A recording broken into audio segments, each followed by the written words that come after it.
A week of rain had carved open the earth on Elias Rourke's failing cattle farm, and what rose from that darkness would destroy everything he thought he knew. 58 years old, 3 months from foreclosure, he descended into a sinkhole and found a rusted truck that had been buried for 40 years. Inside a metal box were ledgers, canceled checks, and his dead wife's name on a payment marked, "Keep Quiet." The county sheriff, who'd always seemed like family, arrived with threats disguised as concern. The cave held a body, a conspiracy, and a truth so dangerous that powerful men would rather burn the evidence, and anyone protecting it, than let it surface. What Elias pulled from that hole would cost him his land, his safety, and force him to ask the one question that haunted him most. What did Clara know? And why did she never tell him? Subscribe and tell me where you're watching from, because this story is about to explode. A week of rain had left the pastures slick. Elias Rourke checked the fence line at dusk, boots sinking into mud with each step. The calves huddled near the barn, steam rising from their backs. He spotted the hole beyond the machinery shed. Fresh. The ground had simply opened, leaving a dark mouth in the grass. Cold air rose from below, carrying the smell of wet metal and stone. Elias stopped at the edge. His chest tightened. The farm had sunk into debt after Clara died, and now the land itself was collapsing.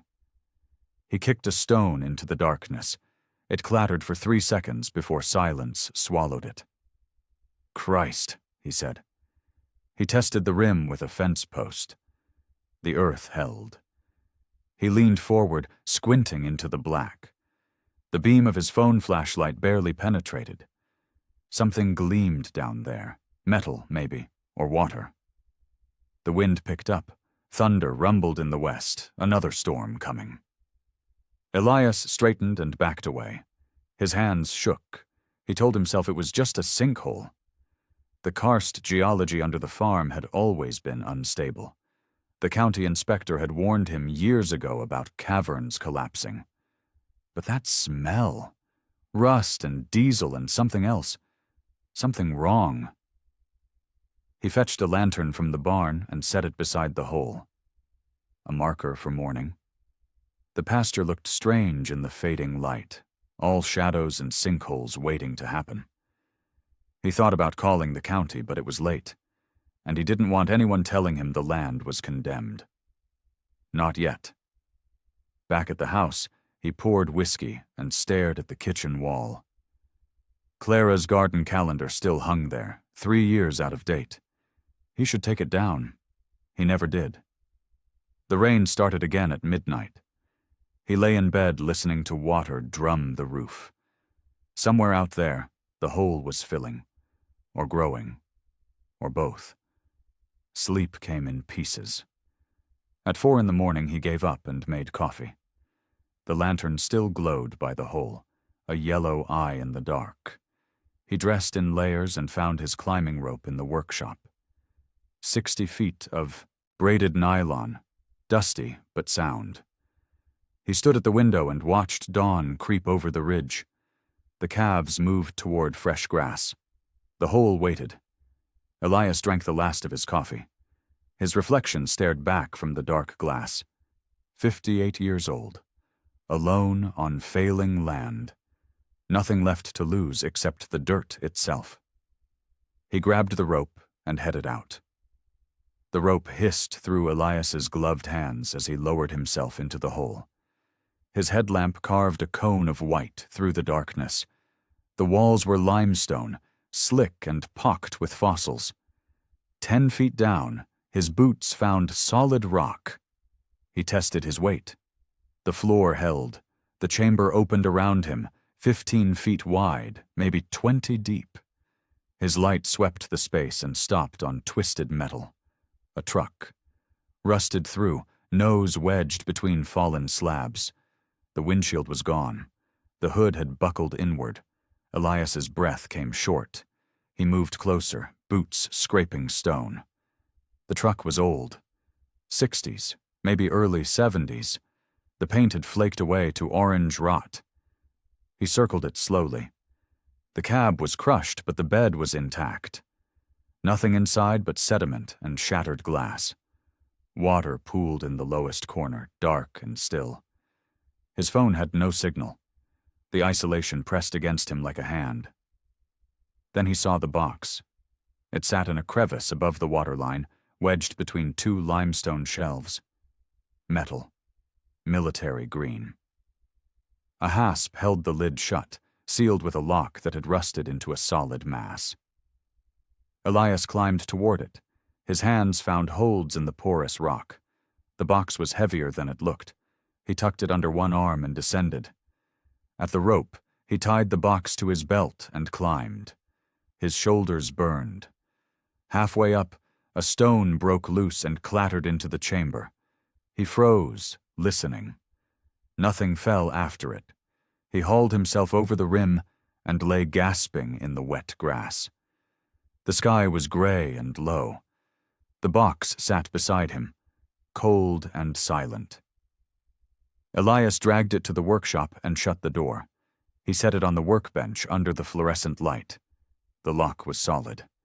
He tried a hacksaw. The blade skipped and bent. He stopped and stared at the box. His heart hammered. He should call someone. The sheriff, the county, someone official. But something held him back. That smell in the cave. The way the truck sat, hidden under his land. The box, placed carefully above the water. This wasn't an accident. Elias found a pry bar and wedged it under the hasp. He leaned his weight into it. The metal groaned. One more push, and the hasp tore free. He lifted the lid. Inside the box lay 3 ledger books, their covers stained and warped. Beneath them, rubber-banded stacks of canceled checks and typed lists on yellow paper. Elias spread them across the workbench with careful hands. The ledgers were labeled by year: 1972, 1973, 1974. He opened the first one. Columns of names and dollar amounts, written in tight blue ink. Relief. Fund appeared at the top of each page. He recognized names: Hollis Pike, Delia Hart's father, the Candler family, people he saw at church every Sunday. One entry stopped him cold. Clara Rourke Memorial Fund, $5,000. The date was April 1974. Elias sat down hard.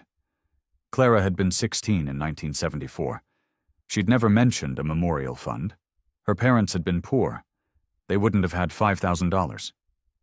He flipped through the checks. They were drawn on accounts belonging to Highway Spur Construction, Inc. and Limestone County Relief Corp., companies he'd never heard of. The signatures were illegible. The typed lists were worse, names paired with dates and locations. Quarry collapse, March 12, 1973. 14 names. Final distribution authorized, April 1973. The same 14 names with dollar amounts beside them. One name had no amount, just a notation. Remains unrecovered. Elias's hands shook. He closed the ledger and stacked everything back in the box. He needed answers. He needed someone who knew county history. He needed Maeve Calder. The drive to town took 20 minutes.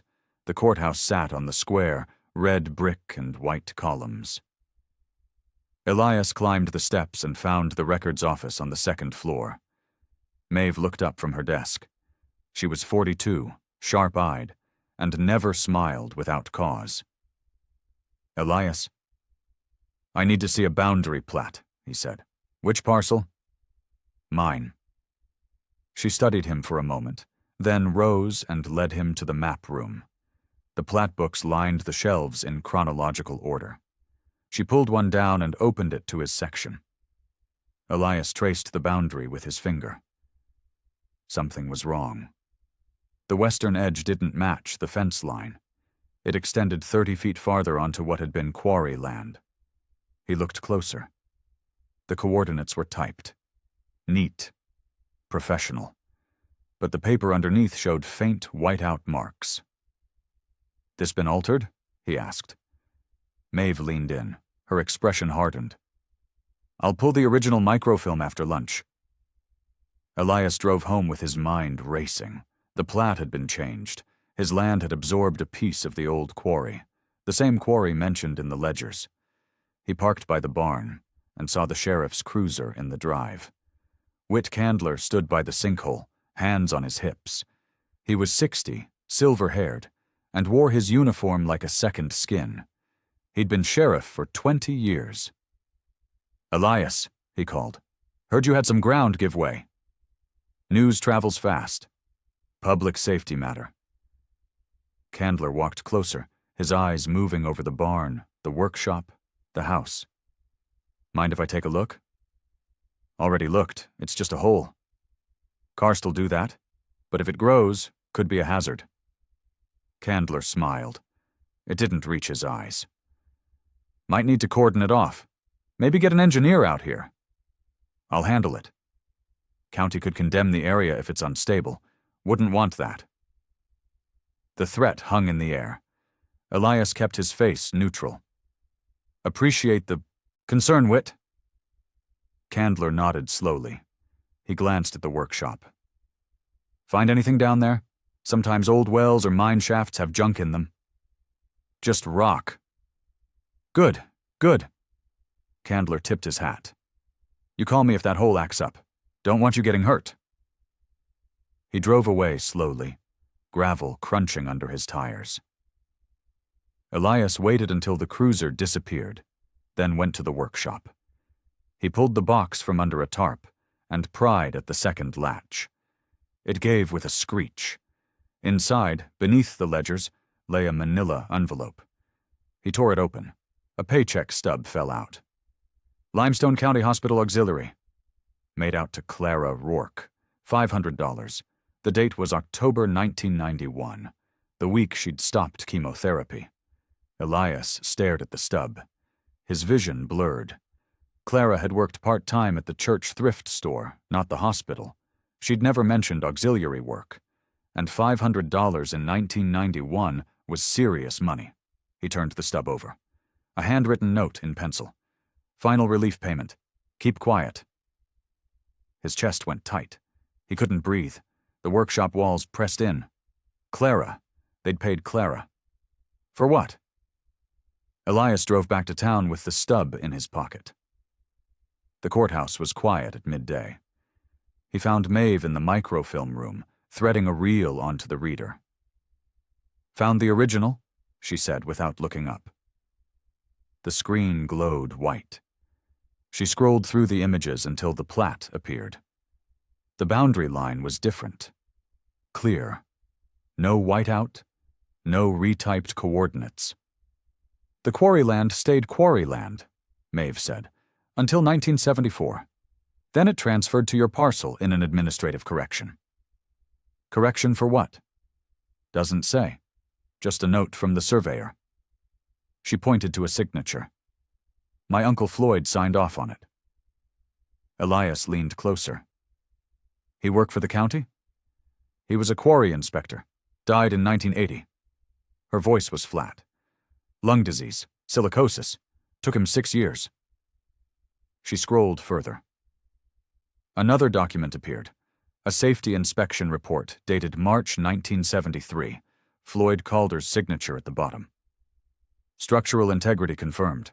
Blasting protocols followed. That's 2 weeks before the collapse, Elias said. Maeve's jaw tightened. I know.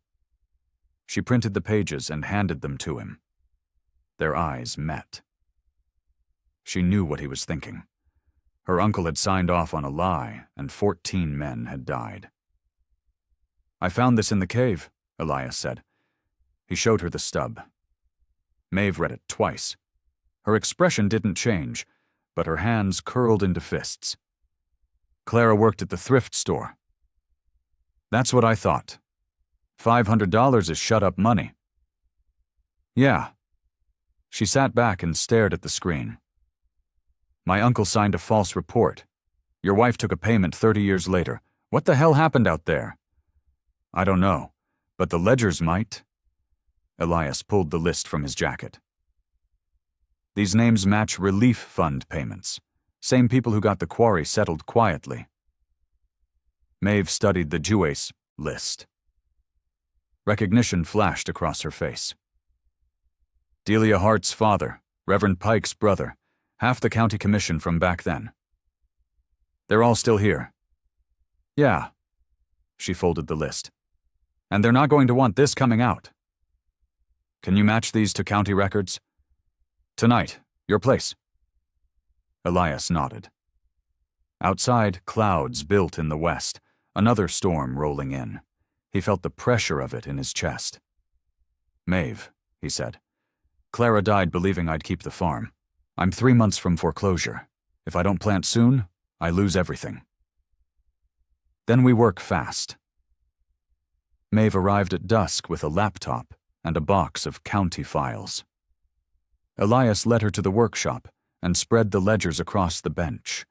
They worked in silence, matching entries to official records. The pattern emerged slowly. Every relief payment had a corresponding county voucher, but the voucher amounts were always smaller. The difference went somewhere else. Shell companies, Maeve said. She pointed to a series of checks. Limestone County Relief Corp., Highway Spur Construction, neither exists anymore, but the principals were all linked to the same law firm. Which one? Garner and Associates, based in Louisville, dissolved in 1985. Elias flipped through the canceled checks. The signatures varied, but the account numbers didn't. This is fraud. This is systematic fraud, over 3 years, probably over $1 million in today's money. They worked through the stack. Maeve cross-referenced names with property records. Delia Hart's father had bought 200 acres adjacent to the quarry in 1974. Reverend Pike's brother had received a hospital board appointment the same year. Elias's hands stilled on a payment stub.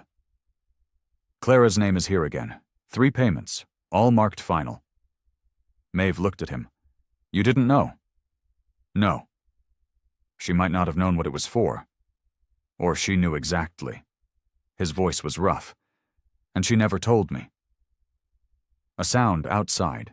An engine. Not close, but not far. Elias killed the lights and moved to the window. Headlights sat on the county road, pointed at the farm. They waited. The lights didn't move. Someone's watching, Maeve said. The headlights cut off.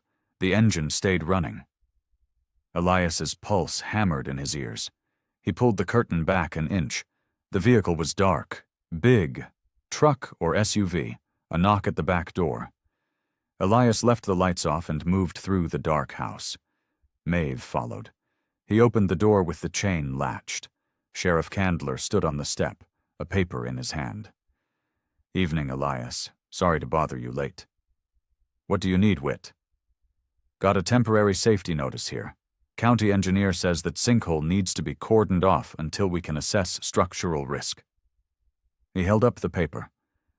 Need you to sign acknowledging receipt. I'll read it tomorrow. Appreciate it if you'd sign now.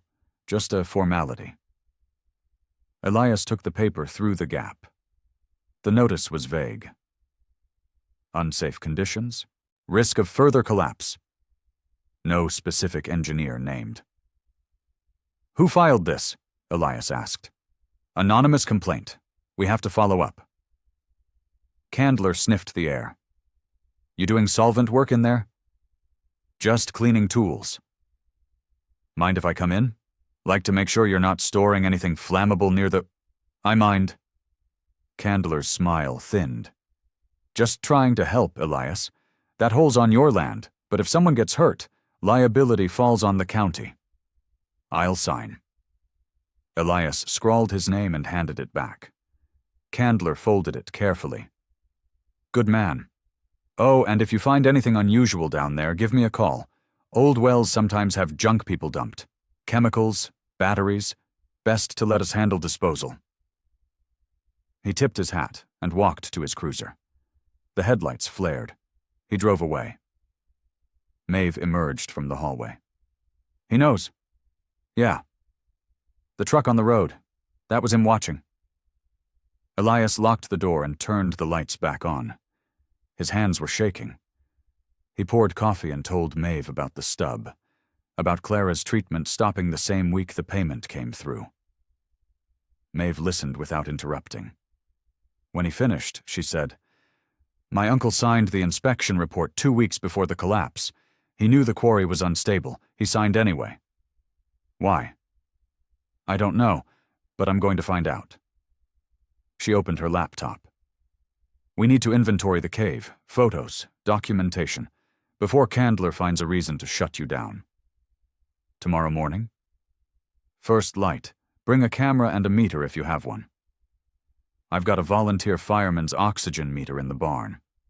"Good. We're going to need it." They descended at dawn. The rope held.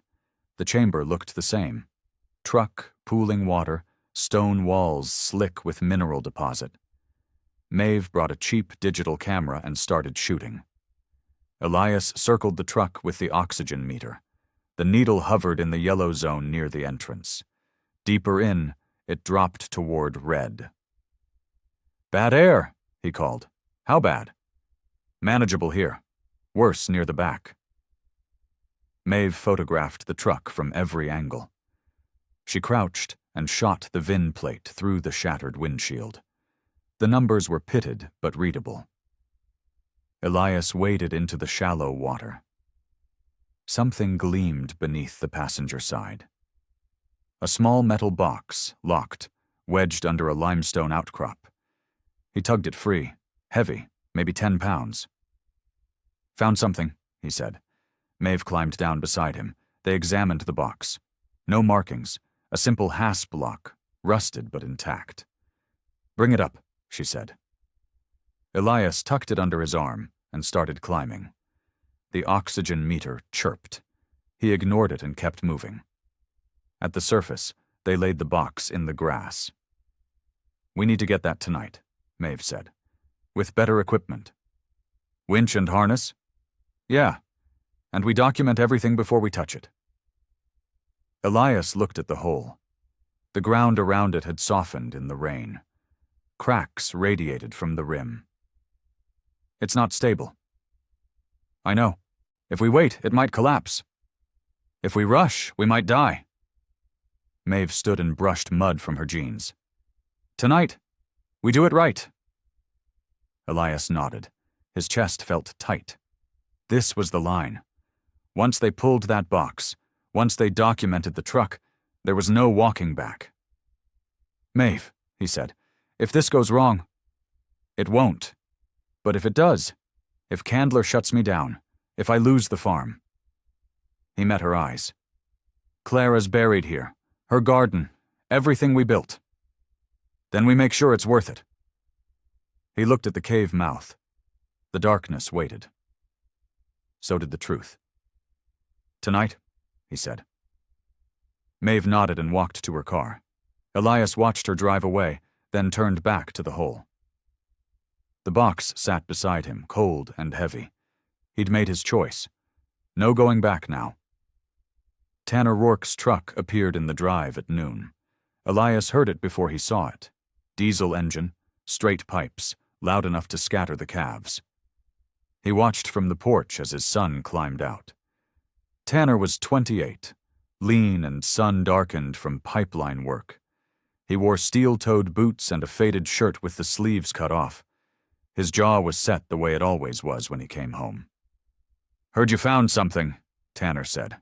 "Word travels. Buddy on a road crew said the county's sniffing around your land. Said there's talk about buried money." Elias's chest tightened. "Who's talking?" "Doesn't matter. Is it true?" "There's a cave. There's a truck. There might be cash." Tanner's eyes sharpened. "How much?" "Don't know yet. Haven't opened everything." "But you're going to. Tonight, with Maeve Calder." Tanner laughed, short and bitter. "The clerk? Jesus, Dad, you're playing detective while the bank's ready to foreclose. You should be selling what you can and getting out. This land is done. Mom knew it. That's why she wanted you to sell after she died." Elias felt the words like a fist. She never said that. She told me, last month before she passed, said you'd cling to dirt until it buried you. They stood in silence. Thunder rumbled in the distance. Another storm building. Why are you here? Elias asked. Because you're my father. And because if there's cash, I'm owed a piece. Owed? I grew up on this farm. I worked it until I couldn't stand it anymore. Yeah, owed. Elias wanted to argue. But Tanner wasn't wrong. He'd left because staying would have killed something in him. The same thing that was dying in Elias now. There's risk, Elias said. The cave's unstable. Low oxygen. If it collapses... I've worked confined spaces. I know the drill. The sheriff's watching. If we pull anything out, he'll know. Then we move fast. Tanner's voice softened. One night. I'll help. We split whatever cash there is. Then I'm gone, and you do what you want with the rest. Elias studied his son.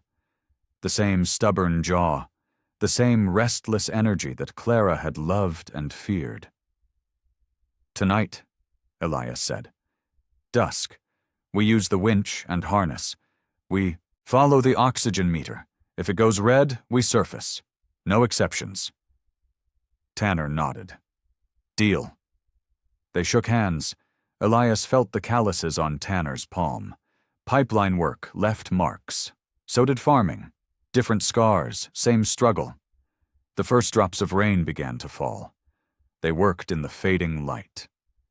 Elias backed the tractor to the hole and mounted the winch. Tanner rigged the harness and tested the cable. The oxygen meter sat between them, its screen glowing yellow. I'll go down, Elias said. You operate the winch. Your knees are shot, I'll go. It's my land, my risk. Tanner's jaw tightened, but he didn't argue.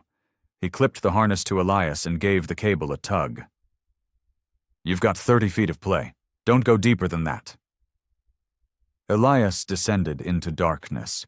His headlamp lit the chamber in harsh white.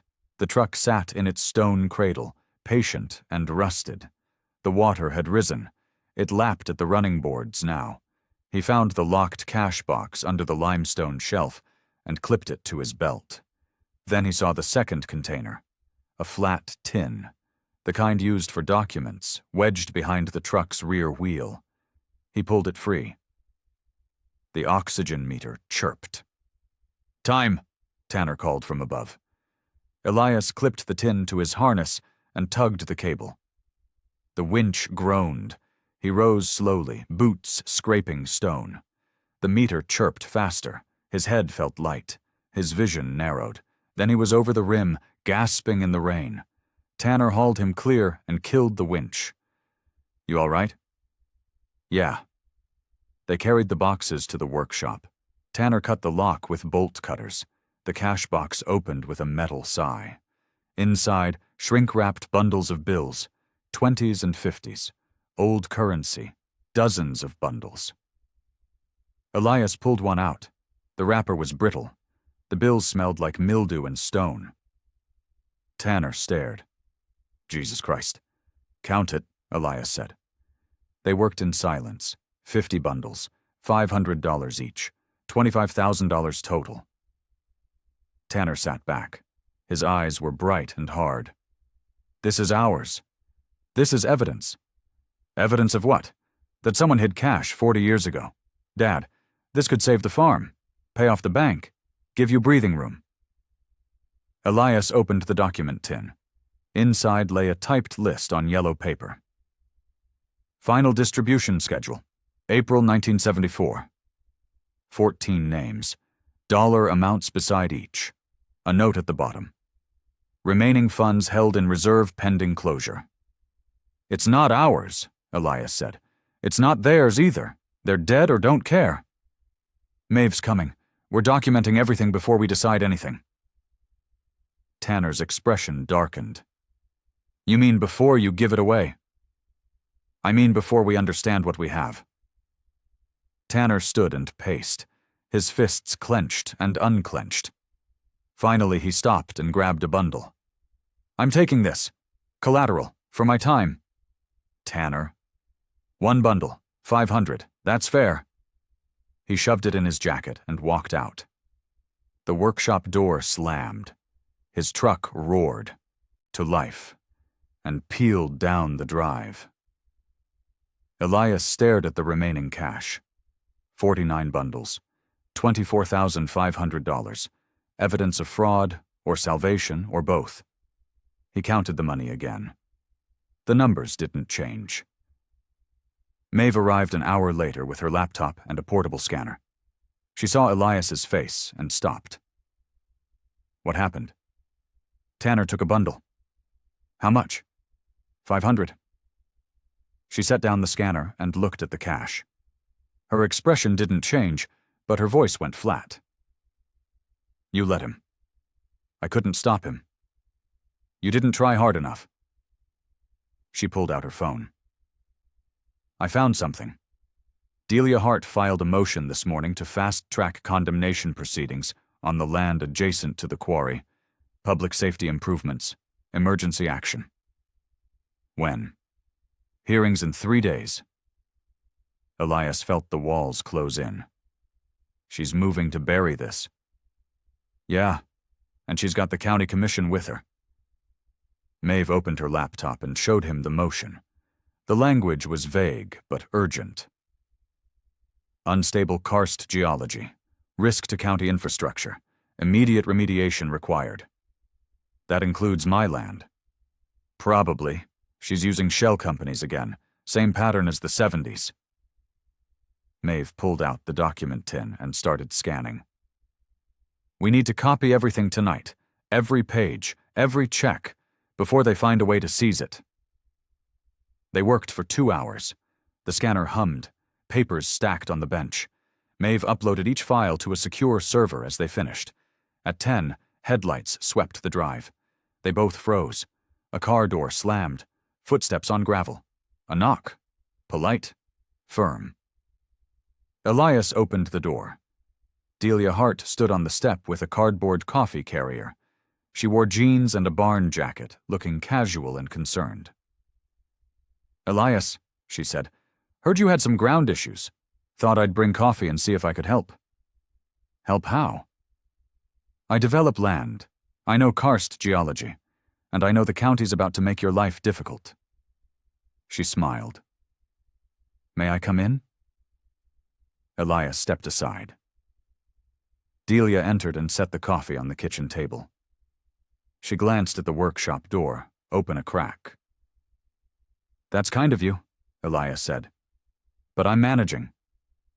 I know about the sinkhole, and I know Whit Candler's been out here twice. She sat and opened a coffee.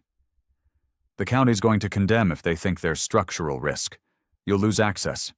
Maybe lose the land. I'll fight it. You'll lose. But there's another option.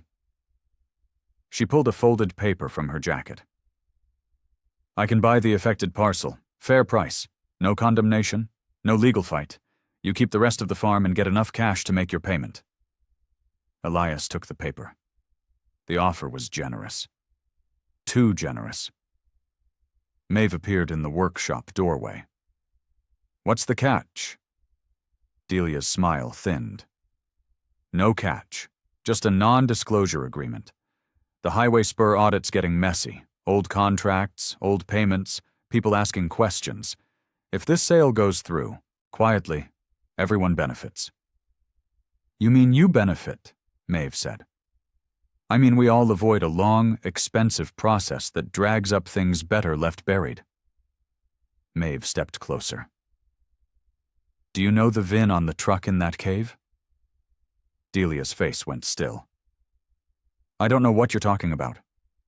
Yes, you do. Delia stood. Her smile was gone. Think about the offer, Elias. You've got 72 hours. She set a business card on the table and walked out. Elias and Maeve stood in silence. The coffee cooled.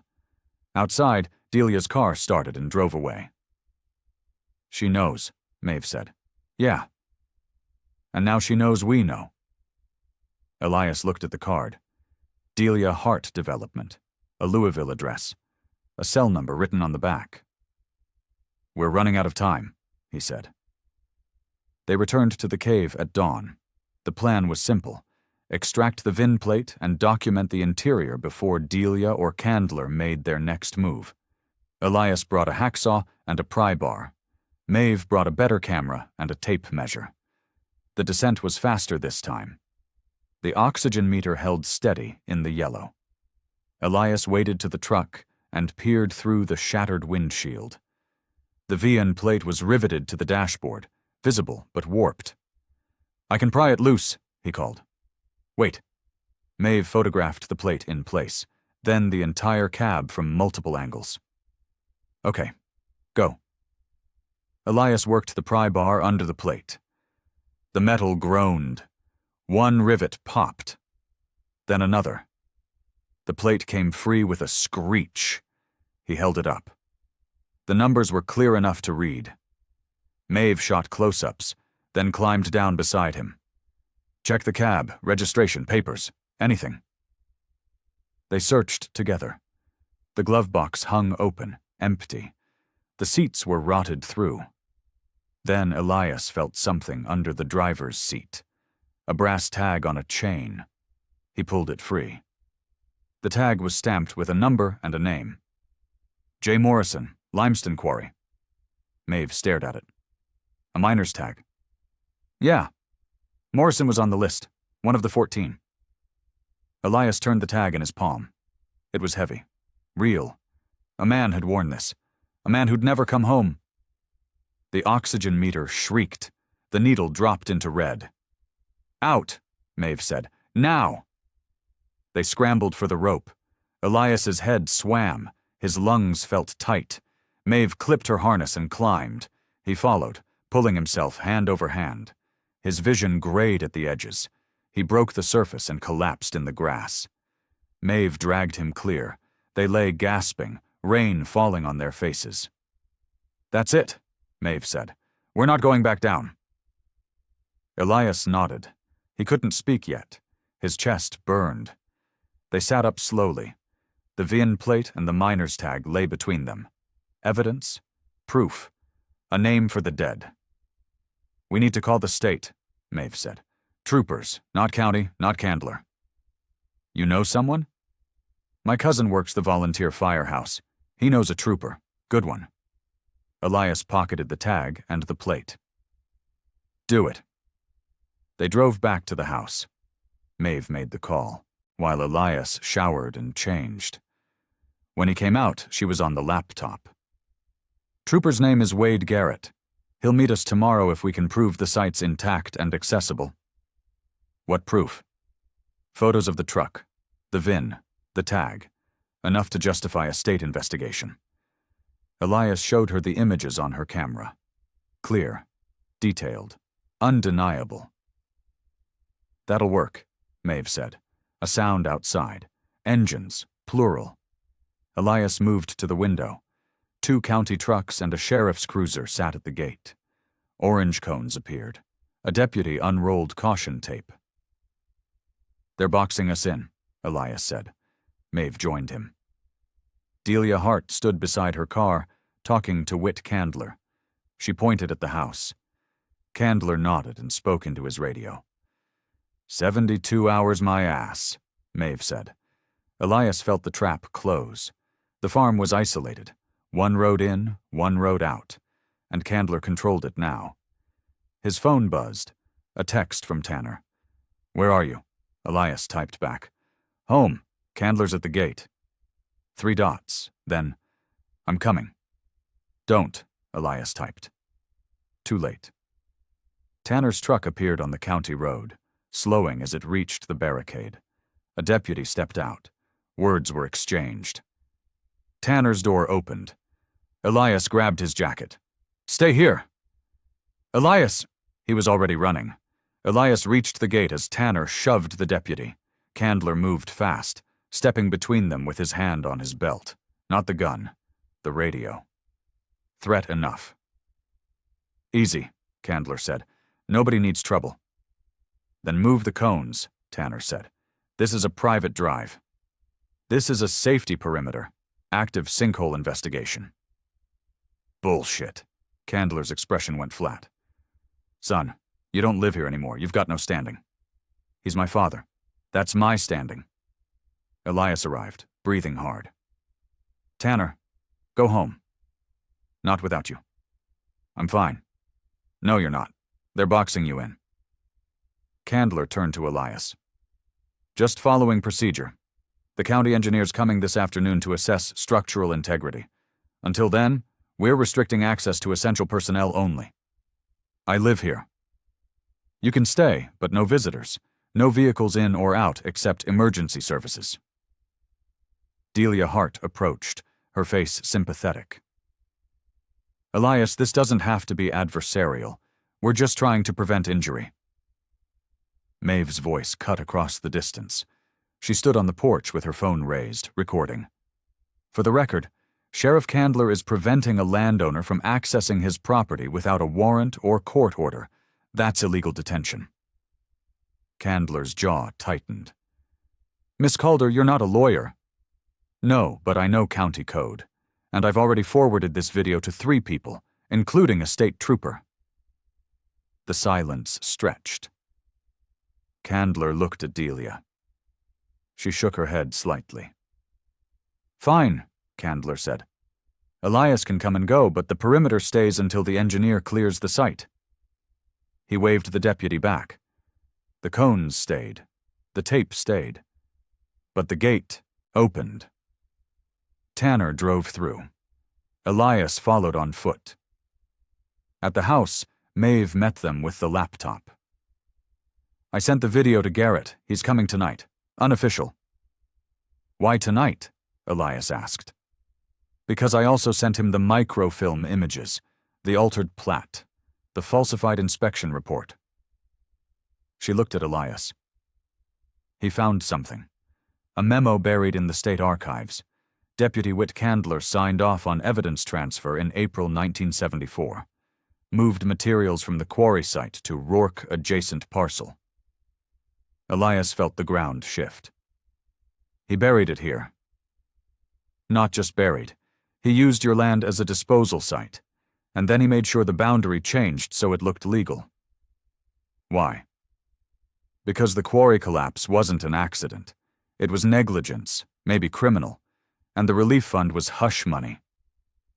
Tanner stood at the window, staring at the barricade. How much did they steal? Over $1 million in today's money, maybe more. And they're still covering it up. Yeah. Elias sat down. His hands were shaking. Clara had taken money from these people. She'd known something, or suspected, and she'd never told him. What do we do? He asked. We get the VIN to Garrett, Maeve said, and we get the main ledger, the one with all the names and signatures. It's in the cave? Has to be. The cash box and the document tin were just pieces. The main ledger would have everything. Elias thought about the chamber, the bad air, the rising water, the unstable ceiling. It's too dangerous. It's the only proof that ties everyone together. I'll go, Tanner said. No. I'm younger, faster, and I've done confined space work. Elias wanted to argue, but Tanner was right. His knees were shot. His lungs were compromised from the morning's descent. He'd slow them down. We go together, Elias said. Tonight, before the engineer shows up and condemns the site. Maeve nodded. I'll bring the oxygen meter and a backup light. Tanner turned from the window. If we pull that ledger, we can't put it back. We're committed. I know, Elias said. Outside, the clouds darkened. Thunder rolled. The storm was almost here. They rigged the pulley at dusk, anchoring the cable to the tractor's frame. Elias tested the rope. Tanner checked the harness. Maeve calibrated the oxygen meter and clipped a backup flashlight to her belt. The first drops of rain began to fall. 15 minutes, Elias said. We find the ledger and we're out. They descended together. Elias first, then Tanner, then Maeve. The chamber felt smaller in the dark. The water had risen another 6 inches. The truck groaned, settling deeper into the silt. Elias waded to the far wall where the metal box had been. The crevice continued upward, narrowing into a shelf of limestone. He climbed. His hands found wet rock and fossil ridges. At the top, a dry pocket opened. He shone his light inside. The ledger sat on a flat stone, leather-bound, thick, water-stained but intact. He pulled it free and tucked it into his jacket. "Got it," he called. The oxygen meter screamed. Tanner looked at the display. "We're in the red. Move." They scrambled for the rope. Elias climbed, his chest tight. The meter shrieked louder. Behind him, Maeve's breathing came fast and shallow. "Keep going!" Tanner shouted. Elias's hand slipped. He caught himself on the knot. His vision swam. He felt Tanner's hand on his ankle, pushing him upward. He broke the surface and rolled onto the grass. Maeve came next, coughing. Tanner hauled himself over the rim and collapsed beside them. They lay in the rain, gasping. The ledger pressed against Elias's ribs. He pulled it out and held it up. The leather was cold and slick. "Jesus," Tanner said. "We almost died for a book." "Not just a book." Maeve took it and opened it carefully. Her headlamp illuminated the pages. Names, dates, signatures, payment amounts, notations in the margins. "This is everything," she said. Elias sat up. His hands were shaking. His lungs burned. But they had it. The proof. The names. The truth. A sound behind them. Boots on gravel. A flashlight beam cut through the rain. Sheriff Candler stood at the fence line, a red plastic gas can in his hand. "You should have taken the offer," he said. Elias rose slowly. Maeve clutched the ledger. Tanner moved to the left, flanking. Candler set the gas can down carefully. "That cave's a hazard. County engineer's going to recommend immediate closure. Thought I'd help the process along." "By burning evidence?" Maeve asked. "By preventing injury. Someone could fall in. Get trapped. Terrible accident." His voice was calm, reasonable, terrifying. "Step away from the hole." "No," Elias said. "Elias, don't be stupid. You found some old junk, that's all. It doesn't change anything." "It changes everything." Maeve held up the ledger. 14 men died because inspections were falsified. You moved the evidence here in 1974. You've been covering it up ever since. Candler's expression didn't shift. "Prove it." "This ledger will burn in about 5 minutes, along with that truck and anything else you pulled out." He unscrewed the cap. The smell of gasoline cut through the rain. He stepped toward the cave mouth. Tanner moved fast, tackling him from the side. They hit the mud hard. The gas can flew, spilling across the grass. Candler twisted and drove an elbow into Tanner's ribs. Tanner gasped but held on. Elias ran forward. Candler's hand went to his belt. Not the gun. A lighter. Chrome. He flicked it. Flames sparked. "No," Elias shouted. Candler tossed the lighter into the spilled gasoline. Fire bloomed, racing across the wet grass toward the cave mouth. Maeve screamed. The flames licked at the rim. Smoke billowed. Elias grabbed the gas can and hurled the remaining fuel away from the hole. The flames split, following the new trail. Tanner hauled Candler to his feet and shoved him toward the fence. The fire died in the rain, hissing. Smoke hung in the air. The cave mouth was blackened but open. Candler straightened his uniform. His face was calm. "You're trespassing on a county safety site. I'm placing you under arrest." "For what?" Maeve asked. "Interfering with an official investigation." "There's no investigation. There's just you covering up fraud." "Prove it." Maeve opened her phone. "I just did. I've been streaming this to 3 people, including Trooper Wade Garrett." Candler's face went white. He reached for his radio. Maeve stepped closer, her phone raised. Go ahead, call it in. Explain why you tried to burn evidence at a crime scene. Sirens cut through the rain. Distant, but closing fast. Blue lights flickered on the county road. Candler stared at the lights. His hand dropped from the radio. This isn't over. Yeah, Maeve said. It is. The state trooper's car turned into the drive, followed by a second cruiser. Trooper Wade Garrett stepped out, tall and deliberate. He looked at the burned grass, the gas can, the group standing in the rain. Evening, Sheriff, he said. Mind telling me what's going on here? Candler said nothing. Garrett looked at Maeve. You the one who called? Yes, sir. You have the materials you mentioned? She handed him the ledger. Everything's here. Names, dates, payment records, and proof that evidence was moved to this site in 1974. Garrett opened the ledger and scanned the first page. His expression hardened. He looked at Candler. We need to talk. Officially. I want my lawyer. That's your right. Garrett nodded to his partner. Take him to the station. Hold him on suspicion of evidence tampering and arson. The second trooper moved forward with handcuffs. Candler didn't resist. His face was stone as they led him to the cruiser. Elias watched the taillights disappear. His chest felt hollow. 40 years. 40 years of lies, and it had taken one night to crack it open. Garrett approached. Mr. Rourke, I'm going to need a statement, from all of you. What happens now? Elias asked. State investigation, full audit. We'll secure the site and document everything. He glanced at the cave. That'll have to be stabilized before we can extract the vehicle. There's a body down there, Maeve said. Or remains. The miner's tag belongs to Jay Morrison.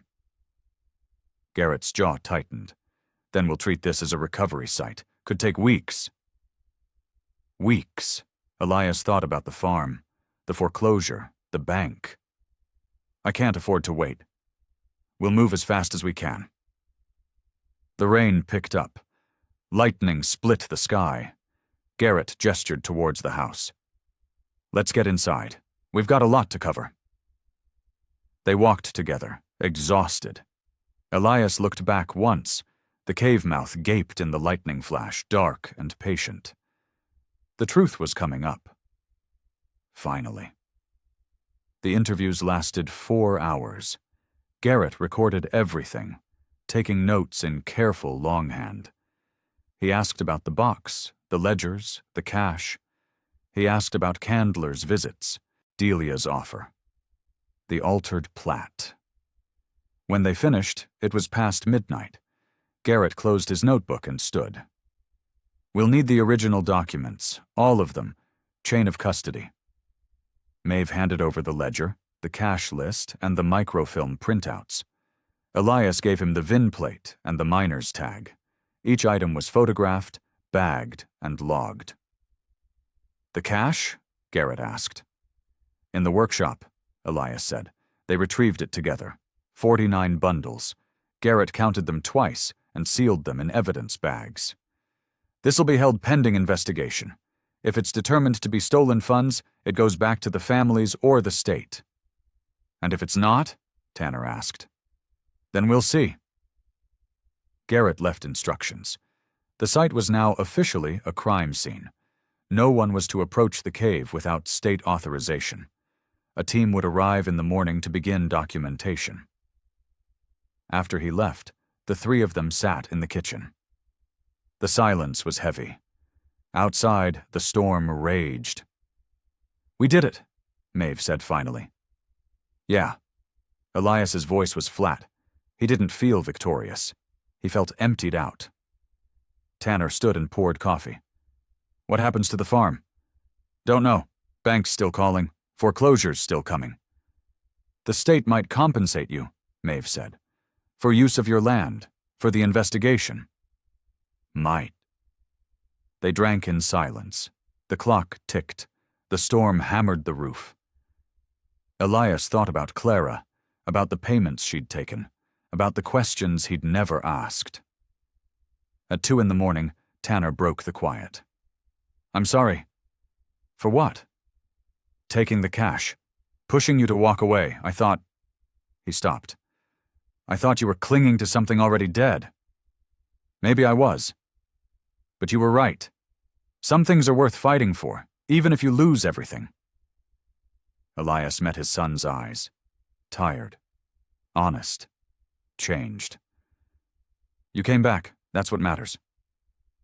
Tanner nodded. They sat together as the storm wore itself out. By dawn, the rain had stopped. The sky was gray and low. The cave mouth sat quiet, waiting for the state team. Elias walked out to the fence line. The barricades were still up, but they felt different now. Not a trap, a perimeter, protection. His phone buzzed. A text from the bank. "Payment overdue. Please call to discuss options." He deleted it. Later. He'd deal with it later. Maeve joined him, coffee in hand. Garrett called. "The team's an hour out. They're bringing ground-penetrating radar and a structural engineer." "How long?" 2 weeks, maybe 3. They'll extract the truck, recover any remains, and document the site. "Then what?" "Then we see who gets charged. Candler, for sure. Probably Delia. Maybe others." "And the families?" "They'll get answers. Finally." Elias looked at the cave. 40 years buried. 14 names forgotten. One widow paid to stay quiet. "Clara knew something," he said. "She took their money and never told me why." "Maybe she was protecting you. Or maybe she was just scared." Maeve didn't answer. Sometimes there was no good explanation, just choices made in fear and silence. A convoy of state vehicles appeared on the road. White vans, a flatbed, a crew cab truck. The investigation was beginning. Elias turned to Maeve. "Thank you." "For what?" "For believing me, for risking your job, for everything." She shrugged. "Someone had to." The first van pulled into the drive. Garrett stepped out with a team of technicians. They unloaded equipment, moving with practiced efficiency. Elias watched them work. The truth was finally coming up, and with it, whatever was left of his life here. He'd made his choice. No going back now. The state team worked through the morning, setting up a perimeter and running initial scans. Elias stayed out of their way, watching from the porch. Tanner sat beside him, silent. At noon, Garrett approached. "We've confirmed structural instability. The chamber's compromised. We'll need to shore it up before we can extract the vehicle." "How long?" Elias asked. 3 days minimum, weather permitting." 3 days. The bank had given him 2 weeks. He was running out of time on every front. After Garrett left, Elias went to the workshop. Tanner followed. They stood in the space where the cache had been, the air still smelling of rust and old paper. "I need to tell you something," Elias said. "What?" "The cache. The bundle you took." Elias turned to face him. "I need it back." Tanner's jaw tightened. "I didn't spend it." "I know, but I need it. All of it. Evidence or not." "Why?" "Because I'm 3 weeks from losing everything. And I need every dollar I can scrape together to prove to the bank I'm trying." Tanner pulled out his wallet. Inside, folded tight, was the bundle. He handed it over. "I'm sorry. I should have given it back sooner." Elias took it. The bills felt wrong in his hands. Dirty, tainted. But they might buy him time. "There's something else," Elias said. "The ledger. The one Garrett has. It had your mother's name in it." "I know, I saw." "I don't know why she took the money. Maybe she needed it. Maybe they pressured her. But she took it and never told me." Tanner sat on the workbench. "Mom was sick for a year. Treatment was expensive. You were barely keeping the farm afloat. So she took blood money?" "She took what she could get, to stay alive, to give you more time together." Tanner's voice was rough. You think that makes her dirty? It makes her desperate. Elias felt something crack inside him. I should have known. She didn't want you to know. That's the whole point. They sat in silence. The workshop felt smaller. The secrets it had held were out now, leaving only questions and grief. What happens to us? Tanner asked. I don't know. The farm's done. Even if the state compensates you, it won't be enough. Probably not. So we sell. Split what's left. Start over somewhere else. Elias looked at his son. 28 years old. Still, trying to fix things. Still trying to save his father from drowning. Maybe, Elias said, but first we finish this. Finish what? Making sure Morrison's name goes on that memorial. Making sure everyone knows what happened. Tanner nodded slowly. All right. How? We make sure Garrett gets everything he needs. We cooperate fully. We don't hide anything. Even if it costs you the farm? Even then. They shook hands again. The grip held longer this time. Outside, Maeve's car pulled into the drive. She got out with a folder and a tight expression. We have a problem. They gathered in the kitchen. Maeve spread papers across the table. I got called into the county office this morning. They terminated me. On what grounds? Elias asked. Unauthorized access to county records, misuse of archival materials, sharing confidential information with external parties. She tapped the termination letter. It's all bullshit, but it's legal enough to hold up. Can you fight it? With what money? I'm unemployed now. Her voice was bitter. But that's not the worst part. They're going after the records, the ones I copied. They're claiming ownership and demanding I surrender all copies. The microfilm? Tanner asked. Everything. The altered plat, the falsified inspection report, the notarized memo. They're saying it's all county property and I stole it. Elias felt the walls closing in again. You gave originals to Garrett. I did, but they're arguing that I accessed them improperly, which could taint the evidence. That's insane. That's the game. They're trying to suppress everything I found. She pulled out her phone. But I backed it all up. Cloud storage, 3 different servers, and I sent copies to a journalist. Who? Rachel Voss, Louisville Courier, investigative reporter. She's been looking at county corruption for years. Elias sat down. This was bigger now. Not just a state investigation. Not just Candler and Delia. This was going public. What does Voss want? He asked. Interviews, access to the site, proof that this ties to current officials. Maeve looked at him. This could blow up the whole county government. Good, Tanner said. Maybe, or it could drag out for years while they fight jurisdiction and legal standing. Maeve closed her folder.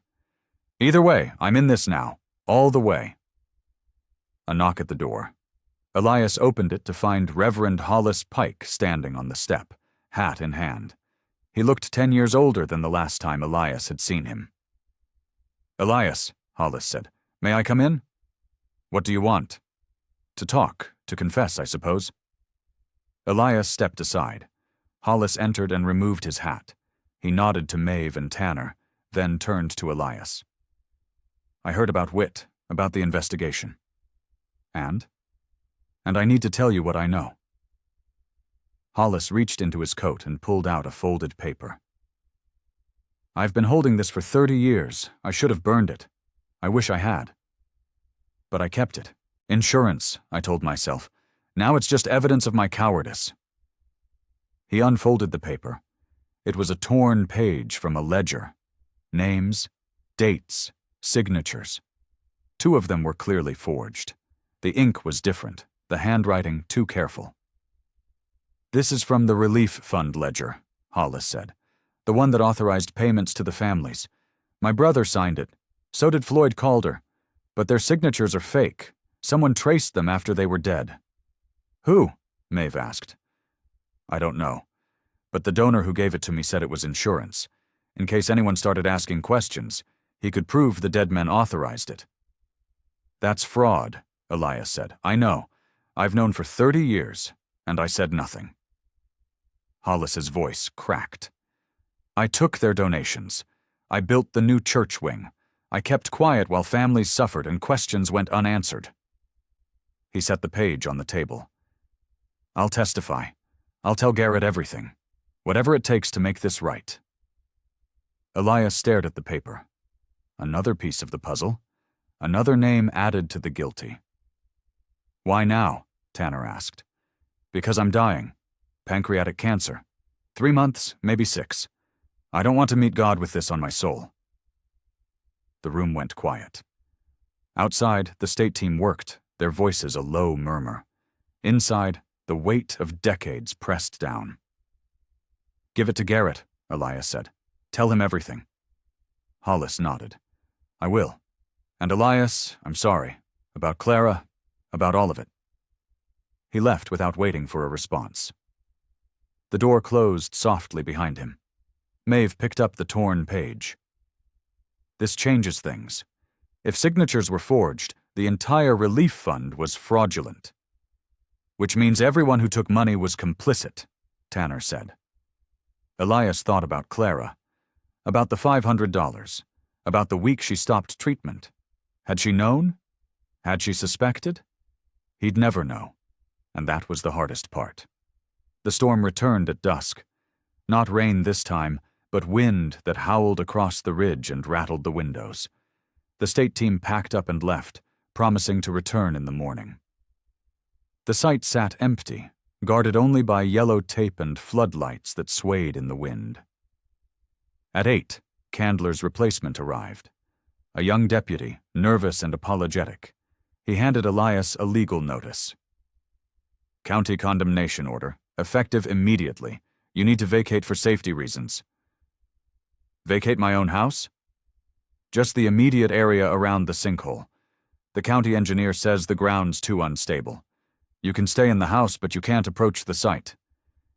There's already a state perimeter. This is a county order, separate jurisdiction. The deputy wouldn't meet his eyes. I'm sorry, sir. I'm just delivering the paperwork. He left quickly. Elias read the order. Vague language. Imminent risk of collapse. Public safety emergency. Delia Hart's development company was listed as the engineering consultant. They're still trying to shut us down, Maeve said. They can't. Garrett has jurisdiction now. County can make it difficult, delay access, tie it up in bureaucratic red tape. As if to prove her point, a county truck appeared and parked at the gate. 2 workers started unloading concrete barriers. Heavy ones. The kind that didn't move easily. Tanner grabbed his jacket. I'm going to talk to them. Don't, Elias said. It's what they want. A confrontation they can use against us. So we just sit here? We document it. We photograph it. We send it to Garrett and to Voss. Maeve was already filming. The workers ignored her, setting the barriers in a line across the drive. When they finished, the only access to the cave was blocked. At 9, the power went out. The house went dark. The floodlights died. Only the state team's generator hummed in the distance, keeping their equipment live. Elias found a flashlight and checked the breaker. Everything was fine. He called the power company. The automated system said no outages were reported in his area. They cut it, Tanner said. Who? The county, to make the site inaccessible, to force the state to pull out. Maeve called Garrett. He arrived 30 minutes later, furious. This is obstruction. I'm calling the state attorney. But the damage was done. Without power, the site was dangerous. The state team couldn't work in the dark, and the forecast called for more storms. Garrett stood in the dark kitchen, his flashlight beam cutting through the shadows. I can get a court order, but it'll take time. How much time? Elias asked. 2 days, maybe 3. 2 days. The cave was already unstable. 2 days of storms could collapse it completely. "What if we go in tonight?" Tanner said. Everyone turned. Garrett shook his head. "Absolutely not. The site's too dangerous. It's going to collapse anyway. At least this way we can document what's left." "I can't authorize that." "Then don't. We'll do it on our own." "If you die down there." "We won't." Elias looked at his son. Young, stubborn, reckless, but maybe right. The cave was dying. If they waited, Morrison's remains would be buried forever. "I'll go with him," Elias said. Garrett's jaw tightened. "I can't stop you, but I can't help you either. If something happens, we know the risks." Maeve stepped forward. "I'm going too." "Maeve, someone needs to document this, officially, for the record." She looked at Garrett. "Unless you want to."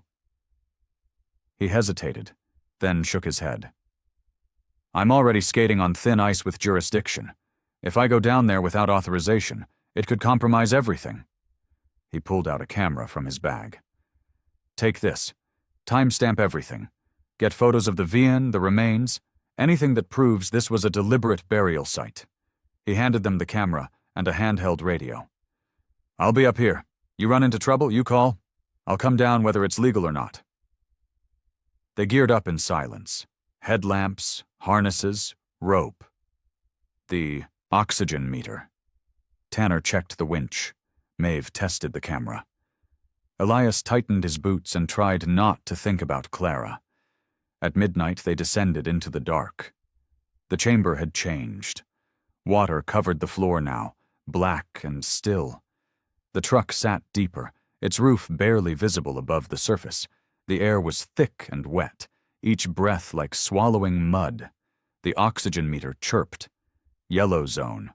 Not red yet, but close. "Move fast," Tanner said. They waded in. The water was cold. It soaked through Elias's jeans and sent needles up his spine. Maeve photographed the truck from every angle, the flash turning the chamber into a strobe-lit nightmare. Elias circled to the cab. Through the shattered windshield, he could see the steering wheel, the dashboard, the passenger seat. And below, in the murky water, something pale. Bones. He reached in carefully. His fingers touched fabric first. Rotted denim. Then ribs. A skull. The remains were still buckled at the driver's seat, held there by a rusted belt. "Found him," Elias called. Maeve splashed over and photographed the remains. The flash illuminated hollow eye sockets and a jaw locked in a permanent grimace. Around the neck, a brass chain. Morrison's miner's tag still hung there after 40 years. "Jesus," Tanner breathed. The oxygen meter screamed. "Red zone. Full red." "Out," Elias said. "Now." They turned for the rope. Then the ceiling groaned. A crack appeared, spiderwebbing across the limestone. Dust rained down. The chamber shuddered. "Go!" Tanner shoved Maeve toward the rope. She clipped her harness and started climbing. The crack widened. A chunk of rock the size of a basketball fell and splashed beside them. Elias grabbed the rope. Tanner pushed him up. "Climb." "You first. I'm right behind you. Go." Elias climbed. His arms screamed. His lungs burned. Below, he heard Tanner clip in and start up. The chamber groaned again. Louder this time. Something gave. The truck lurched. Metal shrieked. The water surged. Elias looked down and saw the floor tilting, the back half of the chamber dropping away into darkness. The truck slid sideways and vanished into the black. "Tanner! I'm here! Keep moving!" They climbed in a frenzy. Maeve reached the surface and Garrett hauled her out. Elias came next, gasping and shaking. Then Tanner, covered in mud and limestone dust. Behind them, the cave collapsed. The grinding roar filled the night. The ground shook. The rope went slack as the anchor points inside tore free. They scrambled away from the hole. The rim crumbled inward, swallowing the chamber in a cascade of rock and earth. Dust billowed up. choking and thick. When the noise stopped, the hole was half its original size. The cave was gone.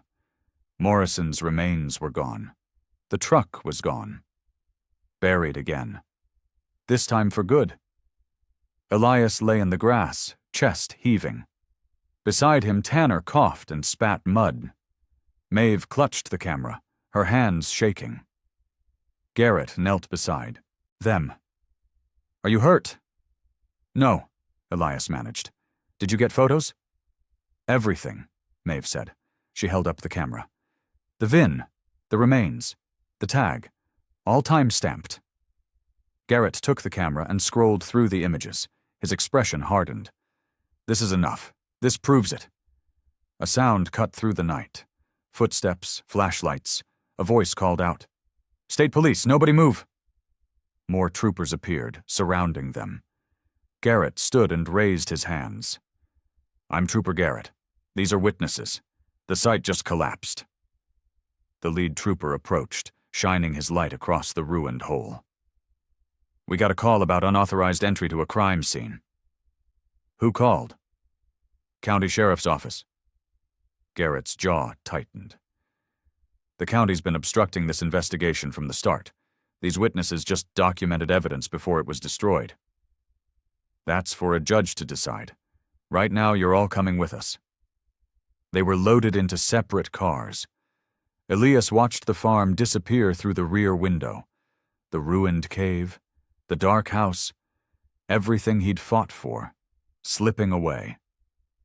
At the station, they were separated and questioned. Hours passed. Elias told his story 3 times to 3 different people.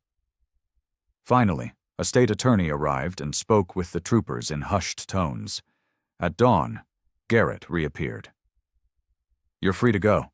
The attorney reviewed the photos. He's calling it a rescue documentation effort. Technically questionable, but justifiable given the collapse. "What happens now?" Elias asked. "Now we build the case. The photos prove the truck and remains were there. We have the VIN, the ledgers, the falsified documents. It's enough to move forward." "Against who?" "Candler, for sure. Probably Delia Hart. And anyone else the ledgers implicate." Garrett handed Elias a business card. "Go home. Rest. We'll be in touch." Elias walked out into the gray morning. Tanner and Maeve waited by Maeve's car. They looked like ghosts. Pale, exhausted, changed. "Let's go home," Elias said. They drove in silence. When they reached the farm, the barriers were still in place. The power was still out. But the cave was closed now. Sealed. Finished. Elias stood at the fence and stared at the collapse site. Morrison was down there somewhere, unreachable, but not forgotten. Not anymore. "We did it," Maeve said softly. "Yeah," Elias said. "We did." But it didn't feel like victory. It felt like the end of something, and the beginning of whatever came next. The hearing convened 3 days later in the county courthouse. The gallery was packed. Locals, reporters, families of the 14 dead miners. Elias sat in the front row with Tanner and Maeve. Across the aisle, Delia Hart sat with her attorneys, stone-faced. Candler wasn't there. He'd been arraigned separately and was being held pending trial. The state attorney presented the evidence methodically. The ledgers, the falsified inspection reports, the altered plat, the photos from the cave. Each piece built on the last, constructing an undeniable picture of fraud and cover-up. When he finished, he called his first witness. Maeve took the stand and described finding the microfilm, tracing the shell companies, documenting the payments. Her voice was steady, professional. She didn't look at the county officials sitting in the back row. Next came Hollis Pike. He walked slowly, leaning on a cane. He placed his hand on the Bible and swore to tell the truth. Then he told it all. The forged signatures. The donor who'd given him the torn ledger page. The pressure to stay quiet. His voice broke twice, but he finished. The judge listened without expression. When Hollis stepped down, the attorney called Elias. Elias walked to the stand on shaking legs. He was sworn in. The attorney asked him to describe finding the cave, the box, the ledgers. He did. He kept his answers short and factual. Then the attorney asked about Clara.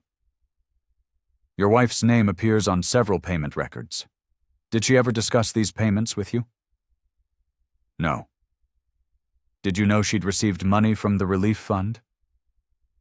Not until I found the stub. What did you think when you found it? Elias looked at the gallery, at the families, at the reporters taking notes. I thought she'd been backed into a corner. She was sick. Treatment was expensive. Someone offered her money and she took it because she didn't have a choice. Do you believe she knew what the money represented? I don't know. I'll never know. The attorney nodded. Thank you, Mr. Rourke. Elias stepped down. Tanner gripped his shoulder as he passed. The support steadied him. The defense called Delia Hart. She took the stand in a tailored suit, her composure perfect. She denied knowledge of the fraud. She claimed her development company had acted in good faith following county directives. She suggested Candler had operated independently. The state attorney cross-examined her. He produced documents showing her shell companies had received relief fund money. He showed her signature on transfer paperwork. He showed her bank records. Her composure cracked. Not much, just a flicker, but it was enough. The judge called a recess. In the hallway, Maeve pulled Elias aside. Voss published the story this morning. Front page, County Corruption, 40 Years of Cover-Up. Elias's phone buzzed.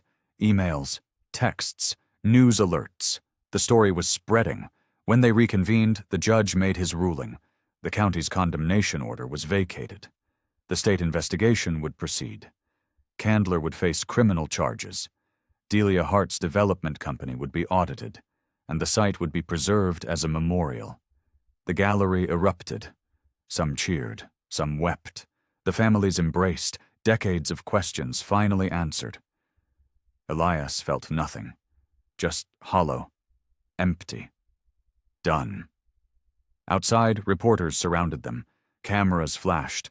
Questions came in a barrage. Maeve handled them, her voice calm and clear. Tanner stood beside Elias, a wall between him and the chaos. Finally, they broke free and drove home. The barriers had been removed. The power was back on. But the farm felt different now. Smaller, quieter, less like home. Elias sat on the porch and stared at the collapse site. The state had promised a memorial. Morrison's name would be on it. So would the other 13. But Clara's name would be there too, in the shadows. A victim of her own desperation. Tanner sat beside him. What now? I don't know. The bank called. They're willing to renegotiate. The publicity's made them nervous. Nervous enough to save the farm? Maybe, for a while. Elias looked at his son. You staying? For now, until we figure this out. And then? Then I don't know. But I'm here now. That's enough. It was more than enough. It was everything. The memorial service was held 6 weeks later. The state had erected a stone marker at the site, listing all 14 names. J. Morrison was first. The others followed in alphabetical order. The families came. Old women who'd been young wives, middle-aged children who'd never known their fathers, grandchildren hearing the stories for the first time. Elias stood at the back, watching. Tanner and Maeve flanked him. Reverend Hollis led the service, his voice weak but clear. He read each name aloud. He asked forgiveness. He prayed for peace. When it was over, people lingered. They touched the stone. They placed flowers. They wept and embraced and shared memories that had been buried for too long. An old woman approached Elias. She was small, bent, with sharp eyes and a firm handshake. "You're Rourke." "Yes, ma'am." "My husband was Morrison, James Morrison." Her voice was steady. "Thank you for bringing him home." Elias didn't know what to say. "I'm sorry it took so long." "It shouldn't have taken at all. But you did what you could." She squeezed his hand. "That's all anyone can do." She walked away. Elias watched her go, feeling the weight of her gratitude like a stone. More people came. They thanked him. They shook his hand. They told him stories about fathers and brothers and uncles who died in the dark. When the crowd finally thinned, Garrett approached. "The state's moving forward with charges. Candler's going to trial. Delia's company is being dissolved. Several county officials are under investigation." "Good. There's something else. The state's offering you compensation for use of your land, for the impact of the investigation." "How much?" $50,000. Plus they'll cover your legal fees and any property damage." $50,000. Enough to pay the bank, enough to buy time, maybe enough to start over. "What about Maeve?" Elias asked. "She's being offered a position. State archival consultant. Decent pay, good benefits." Maeve joined them, overhearing. "I already accepted." Elias smiled. "Good." Garrett shook their hands and left. The memorial stood silent now. The families, gone. Just Elias, Tanner, and Maeve remained. "What are you going to do?" Maeve asked. Elias looked at the stone, at the names, at the ground that had held secrets for 40 years. "I'm going to sell the herd, downsize, keep enough land for Clara's garden and the memorial. The rest can go." "And then?" "I don't know. But I'll figure it out." Tanner put a hand on his shoulder. "We'll figure it out." The sun was setting, casting long shadows across the ridge. The memorial glowed amber in the light. The names stood clear and sharp. Truth had a cost, but silence cost more. Elias turned toward the house, toward home, toward whatever came next. He'd paid the price. Now he'd live with the choice. The state troopers came in force 3 days after the memorial. Candler was indicted on 14 counts of evidence tampering, obstruction of justice, and criminal negligence. Delia Hart was charged with fraud and conspiracy.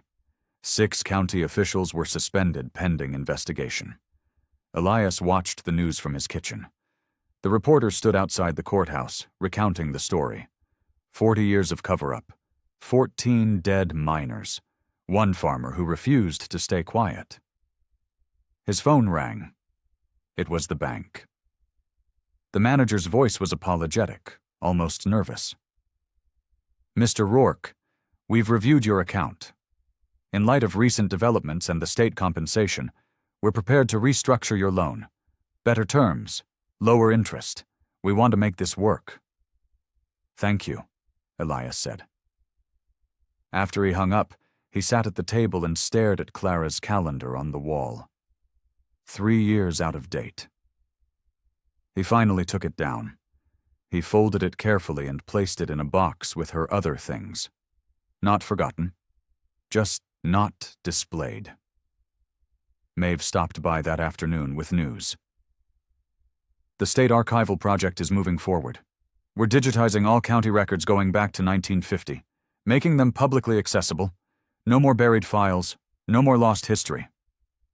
"That's good." "I'm starting next month. Louisville office. I'll be back and forth, but it's steady work." Elias was happy for her. She'd lost her job but found something better. Something that mattered. Tanner came in from the barn, wiping grease from his hands. "Sold the last of the equipment. Got a fair price. That should help with the transition." "What about you?" Elias asked. "You heading back to pipeline work?" "Not yet. Thought I'd stick around. Help you figure out the next phase." Tanner poured coffee and sat. "Maybe we start smaller. Lease some land. Run a few head. Nothing like before, but enough. You want to farm? I want to try, with you. The right way this time. Elias felt something shift inside him. Hope, maybe, or just the possibility of it. All right. They shook hands, father and son. Partners. That evening, Hollis Pike called. His voice was thin, weakened by illness. Elias, I wanted you to know. I'm stepping down from the church. The congregation deserves better. Deserves honest leadership. I'm sorry, Hollis. Don't be. It's time. Past time. He paused. I testified again today. Grand jury. They're going after everyone involved. It's going to be ugly. It already is. But it's necessary. Truth always is. Hollis coughed, a wet, rattling sound. I don't have much time left, but I'm grateful I got to see this through. Grateful you had the courage I lacked. You testified. That took courage. 40 years too late. But yes, I suppose it did. They said goodbye. Elias knew he wouldn't speak to Hollis again. Some endings were final. Garrett stopped by the next morning with the official compensation check. $50,000. Elias stared at it, feeling the weight of what it represented. Blood money, in a way, but also justice, restitution. The trial starts in 3 months, Garrett said. You'll need to testify again. I'll be there. One more thing. The state's designating the site as a historical landmark. It'll be preserved, maintained, protected. Elias looked out the window at the memorial, at the stone that bore 14 names. Good. After Garrett left, Elias walked to the memorial. The ground had been graded and seeded. Grass was starting to grow. In a few months, it would look like it had always been there. He knelt and placed his hand on Morrison's name. You're home now. Finally. The wind picked up, rustling through the new grass. Somewhere in the distance, a cow lowed. Life continuing. Moving forward. Elias stood and walked back to the house. Tanner was on the porch, working on a plan for the scaled-down operation. Maeve's car was in the drive. She'd brought lunch. They ate together, talking about the future, about what could be built from the wreckage, about starting over without forgetting what came before. It wasn't the ending Elias had imagined. The farm would never be what it was. Clara would never be here to see what grew from her garden. But it was honest. And that was enough. 8 weeks passed. The memorial had settled into the landscape, the stone weathered by early winter rains. The grass grew thick around it. Someone had placed fresh flowers. Elias didn't know who, but they appeared every week. The trial had concluded. Candler was convicted on 12 counts. Delia Hart pleaded guilty to lesser charges in exchange for testimony against the remaining county officials. 3 were convicted. 2 resigned. The county government was in chaos, but it was necessary chaos. The rot was being cut out. Elias sold 2/3 of the farm to a conservation trust. The money went to pay off the bank and set up a modest operating fund. He kept 50 acres, enough for Clara's garden, the memorial, and a small herd. Tanner moved into the farmhouse. They worked together, rebuilding fences and rotating pastures. It was different than before, smaller, but sustainable. Maeve visited on weekends. The archival project was thriving. She'd uncovered 3 more cases of county corruption, all being investigated. The digitization was making a difference. On a cold December afternoon, Elias stood in Clara's garden. He'd maintained it through the years, but it had grown wild. Now he was bringing it back. He'd planted bulbs for spring, cleared the weeds, rebuilt the stone borders she'd laid. Tanner joined him, carrying a flat of soil. I was thinking, we could expand this, make it part of the memorial site, open it to the families. Elias considered. Clara would have liked that. She'd always believed gardens belonged to everyone. "Yeah," he said. "Let's do that." They worked until dusk, turning soil and marking rows. The work was good. Honest. Clean. That evening, they drove to the memorial. A small ceremony was planned. The state was dedicating a plaque listing not just the 14 miners, but all the families affected by the cover-up.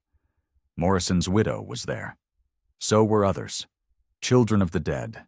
Siblings. Friends.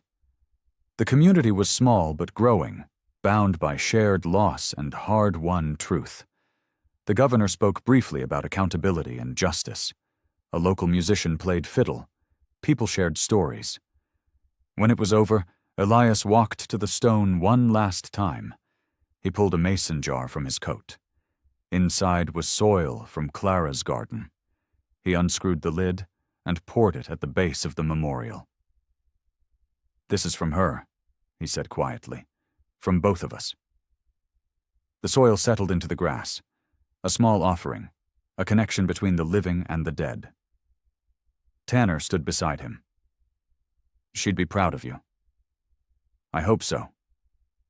They stood in silence as the last light faded. The memorial stood solid. The names would remain. Truth destroys structures built to hide it. But it also clears ground for honest growth. Elias turned toward home, toward the farm that was smaller but his, toward the future that was uncertain but clean. The rain came again that night, soft and steady. It washed the stone and watered the new grass. It filled the earth where the cave had been, sealing the darkness for good. By morning the sky was clear. The memorial gleamed. And life, honest and hard, continued. The ground underfoot was firm now. Solid. True. That was enough.